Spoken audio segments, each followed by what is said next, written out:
2023년 사순절 37일차에 함께 묵상할 말씀은 마태복음 26장 69절부터 75절 말씀입니다. 베드로가 바깥들에 앉았더니 한 여종이 나와 이르되 너도 갈릴리 사람 예수와 함께 있었도다. 베드로가 모든 사람 앞에서 부인하여 이르되 나는 네가 무슨 말을 하는지 알지 못하겠노라 하며 앞문까지 나아가니 다른 여종이 그를 보고 거기 있는 사람들에게 말하되 이 사람은 나사렛 예수와 함께 있었도다. 베드로가 맹세하고 또 부인하여 이르되 나는 그 사람을 알지 못하노라. 조금 후에 곁에 섰던 사람들이 나와 베드로에게 이르되 너도 진실로 그 도당이라.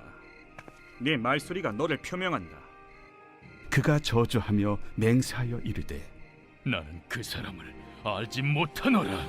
하니 곧 달기 울더라.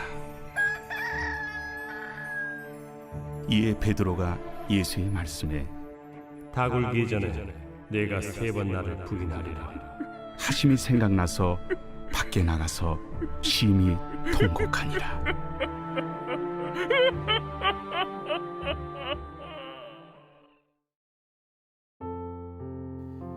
예수님의 잡혀가심을 보며 칼을 들고 가로막았던 베드로는 잡혀가신 예수님을 쫓아갑니다. 그러나 예수님 곁을 쫓아가진 않습니다.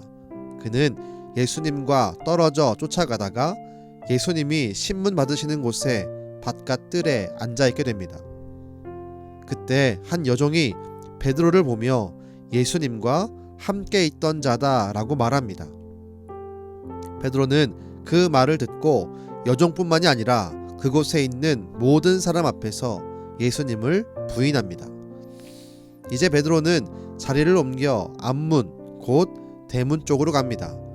그러나 그곳에서도 다른 여종이 베드로를 향해 나사렛 예수와 함께 있던 자다 라고 말합니다.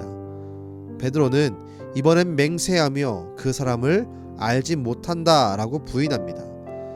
조금 후에는 거기에 서 있던 사람들이 베드로에게 와서 당신은 분명히 그들과 한편이요 라고 말합니다. 이때 베드로는 저주하며 맹세하여 나는 그 사람을 알지 못한다 라고 외칩니다.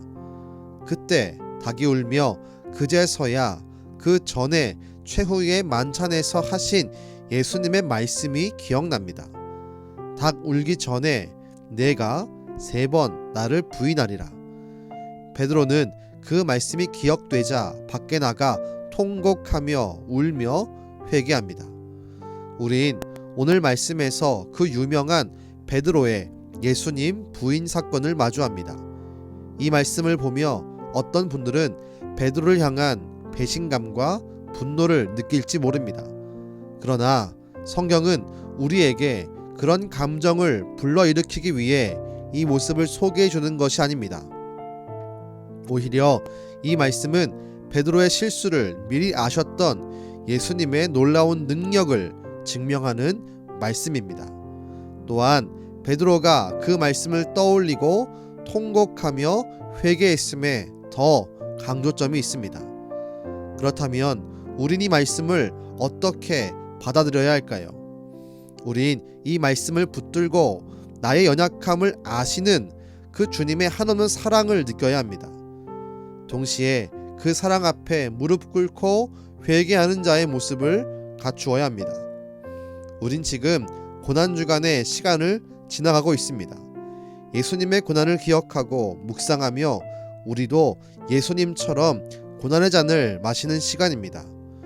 우린 그 속에서 나를 위해 고난당하신 예수님의 사랑을 경험해야 합니다. 동시에 여전히 실수투성이인 나를 발견하고 베드로처럼 통곡하며 회개하는 자리를 회복해야 합니다. 우리의 삶은 끊임없이 예수님께 가까이 나아가며 예수님을 향해 나아가는 삶이 되어야 합니다.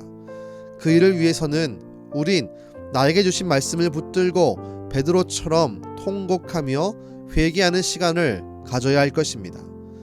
남은 고난주간의 시간 속에서 주님 앞에 통곡하며 회개해보는 시간을 가져봅시다. 그 모습이야말로 우리가 고난주간을 고난주간답게 보내는 또 하나의 아름다운 모습이 될 것입니다. 기도하겠습니다. 주님, 베드로가 예수님을 3번이나 반복하여 부인했습니다. 그러나 주님, 베드로는 예수님이 하신 말씀을 기억해내고 주 앞에 통곡하며 회개했던 모습을 우리 말씀을 통해서 다시 발견합니다.